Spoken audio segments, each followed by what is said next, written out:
आपने देखा होगा कई न्यूज़ आर्टिकल्स और सोशल मीडिया पोस्ट्स में कहा जा रहा है कि भारत ने ताजिकिस्तान में अपनी एयरफोर्स की प्रेजेंस खत्म कर दी है।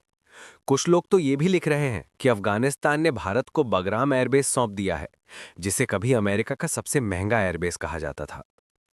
पहले इस भ्रम को दूर करते हैं। अफगानिस्तान ने भारत को कोई भी एयरबेस नहीं दिया है। बगराम अब भी अफगानिस्तान के भीतर है और उस पर भारत का कोई नियंत्रण नहीं है। अब बात करते हैं ताजिकिस्तान की। ये एक सेंट्रल एशियाई देश है, राजधानी दुशांबे, कुल आबादी लगभग 1 करोड़ और प्रमुख धर्म इस्लाम। 1991 से पहले ये सोवियत यूनियन का हिस्सा था। भारत और ताजिकिस्तान के रिश्ते लंबे समय से मैत्रीपूर्ण रहे हैं और यही कारण था कि भारत ने यहाँ दो एयरबेस डेवलप किए, आइनी एयरबेस और फारखोर एयरबेस। भारत ने इन दोनों को डेवलप करने में करीब $100 मिलियन का निवेश किया था। इन बेसों का उद्देश्य सिर्फ मिलिट्री नहीं, बल्कि रणनीतिक था, ताकि भारत को मध्य एशिया में भी एक स्ट्रेटेजिक पोजीशन मिल सके। आइनी एयरबेस ताजिकिस्तान की राजधानी के पास स्थित था। भारत ने वहां रनवे बनाए, उपकरण भेजे और कभी-कभी हेलीकॉप्टर तथा कुछ फाइटर जेट्स भी तैनात किए। लेकिन 2022 में यह समझौता समाप्त हुआ और भारत ने औपचारिक रूप से वहां से पुल आउट कर लिया। कुछ रिपोर्ट्स में कहा गया कि चीन और रूस के दबाव में ताजिकिस्तान ने भारत का एग्रीमेंट रिन्यू नहीं किया, मगर इसका कोई ठोस प्रमाण नहीं है। रूस तो खुद चाहता है कि भारत क्षेत्रीय मामलों में सक्रिय रहे। हाँ, यह संभव है कि चीन ने अपने प्रभाव का इस्तेमाल करते हुए ताजिकिस्तान को ऐसा करने के लिए प्रेरित किया हो, लेकिन अभी तक यह सिर्फ एक थियरी है, कोई पुख्ता सबूत नहीं।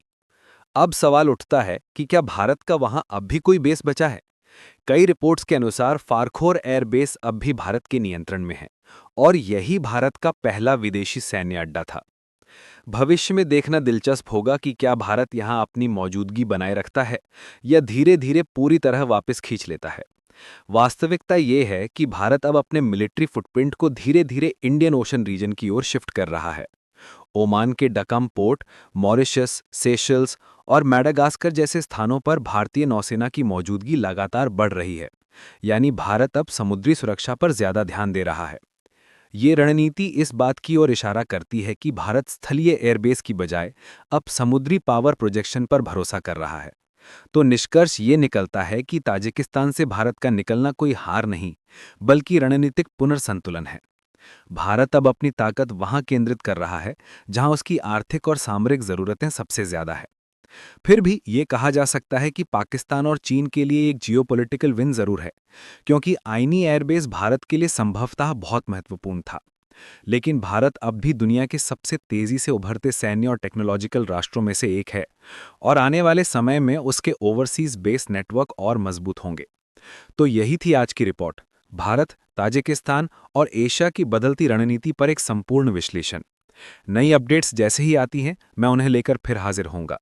धन्यवाद सुनने के लिए, और जैसा मैं हमेशा कहता हूं, मे the gods watch over us.